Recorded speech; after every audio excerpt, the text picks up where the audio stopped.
Esteroides anabolizantes, Dianabol, Trembolona, Boldenona. Você sabe o que são? Como e para qual finalidade foram criados?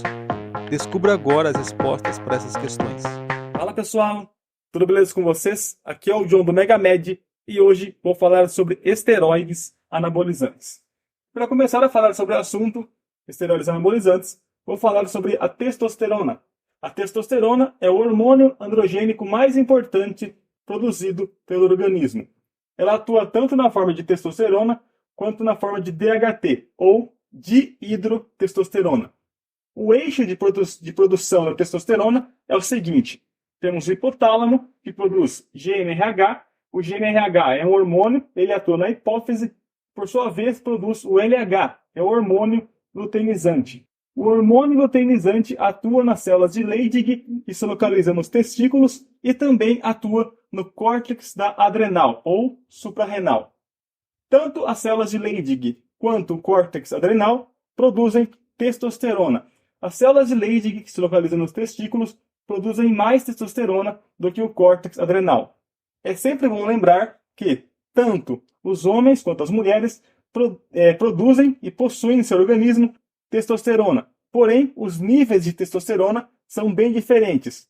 A Sociedade de Endocrinologia diz que os níveis médios de um homem são de 300 a 1000 nanogramas por decilitro, enquanto os níveis médios de uma mulher vão de, no mínimo, 15 a um máximo de 65 nanogramas por decilitro. Logo, você pode perceber que o mínimo de um homem é 20 vezes maior em questão de testosterona no organismo. Após a testosterona ser produzida, ela vai para a célula, para intracelular. Então, a testosterona ela chega na célula e ela entra na célula por difusão simples. Ela entra facilmente na célula. Por quê? Porque ela é uma molécula pequena e uma molécula lipofílica, ou seja, ela atravessa facilmente a membrana citoplasmática da célula. Agora, dentro da célula, a molécula de testosterona vai para o núcleo celular e dentro desse núcleo ela se acopla a um receptor nuclear e a partir desse receptor nuclear ela desencadeia várias vias bioquímicas que vão resultar em algumas funções. E essas funções elas são variadas. Elas vão desde a síntese proteica, que é a função mais que as pessoas mais conhecem, aumento da massa muscular, até a funções cognitivas. Então, a testosterona ela atua em vários sistemas do organismo humano, desde a síntese proteica até funções cognitivas.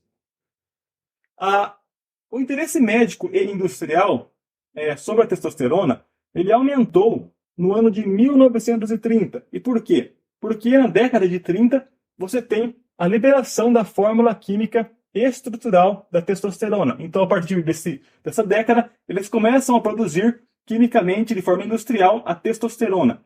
Inicialmente, ela foi utilizada para tratar algumas doenças, como, por exemplo, o hipogonadismo e a impotência.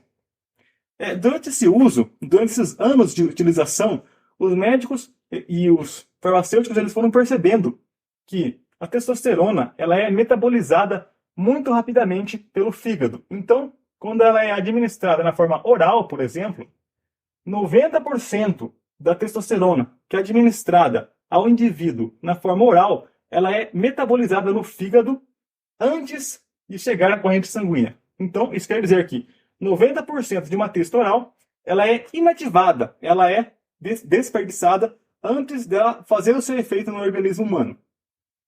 Outra coisa que eles perceberam foram que os efeitos androgênicos são iguais aos efeitos anabólicos. O que isso quer dizer? Isso quer dizer que a pessoa ela vai ter os efeitos anabólicos de construção muscular, de síntese proteica, mas também ela terá os efeitos androgênicos, ou seja, aumento de pelos, alteração da epiderme. Então, tanto os anabólicos quanto os androgênicos, eles são iguais, equivalentes na testosterona padrão. Isso daqui não é interessante, por exemplo, em pacientes que você tem sarcopenia. O paciente está com sarcopenia, o paciente está com a massa muscular debilitada, e se ele for usar um anabólico que tem um androgênico igualmente potente, esse paciente vai acabar tendo os efeitos colaterais não desejados. E a partir disso, percebendo isso, a indústria farmacêutica ela criou os esteroides anabolizantes. Então, basicamente, os esteroides anabolizantes são um grupo de químicos, de fármacos, que são derivados da testosterona. Todos eles são derivados da testosterona. E o objetivo é contornar esses fatos aqui que eles descobriram. Tanto a disponibilidade baixa após passar pelo fígado, quanto os efeitos androgênicos serem iguais aos anabólicos. Então, a partir de algumas reações químicas, eles foram criando esses esteroides anabolizantes, com a função de maior disponibilidade sanguínea, maior disponibilidade no organismo após a administração e de aumento dos efeitos anabólicos. Então, esses esteroides anabolizantes, eles têm um efeito de construção muscular maior do que apenas a testosterona pura, a testosterona natural produzida pelo organismo humano. E aqui são algumas das reações que a indústria utiliza para gerar esses esteroides anabolizantes a partir da testosterona. E lembrando, pessoal, que eles nunca conseguiram zerar os efeitos androgênicos. Então, todos os esteroides anabolizantes acabam tendo efeitos androgênicos. Menor do que a testo, que é 1:1, porém, ainda tem os efeitos androgênicos. E quais são essas reações? A primeira reação é a alquilação. A reação de alquilação ela é utilizada para aumentar o tempo de meia-vida do esteroide anabolizante. E com isso, com o aumento o tempo de meia-vida, basicamente ele é o tempo que o fármaco ele fica disponível realizando os seus efeitos desejados no organismo humano. Então significa o tempo que o fármaco, que o medicamento fica disponível na corrente sanguínea, realizando seus efeitos variados. Outra reação é a esterificação. E essa reação de esterificação ela é usada para aumentar a solubilidade em lipídios. Isso é importante em esteroides anabolizantes, que são compostos com meios lipídicos para administração intramuscular. Então, para esteroides anabolizantes que são injetáveis, esse aumento da solubilidade gerado pela esterificação aumenta melhora a sua potência, digamos assim. E outra coisa também que a esterificação faz é que, quando você tem a administração intramuscular desse fármaco, o fármaco ele demora mais para entrar na corrente sanguínea. Então você tem uma lentificação da liberação. O fármaco ele fica aqui na região intramuscular e vai lentamente sendo liberado para a corrente sanguínea. Isso faz com que o fármaco ele atue por mais tempo no organismo humano, depois da aplicação.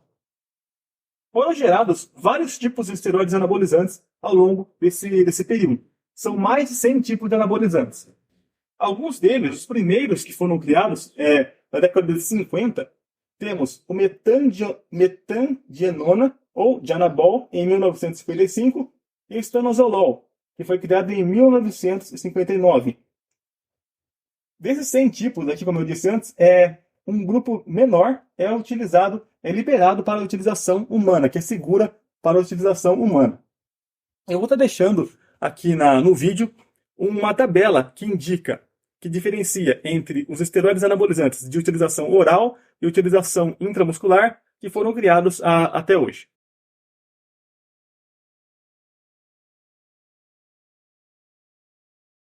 Fala pessoal, tô passando aqui no final do vídeo para pedir seu like se você gostou do vídeo e chamar vocês para deixar nos comentários suas dúvidas e curiosidades sobre os anabolizantes, que a partir de suas sugestões nós possamos trazer vídeos sobre o assunto ou posts de resposta em nosso Instagram. Valeu, até mais!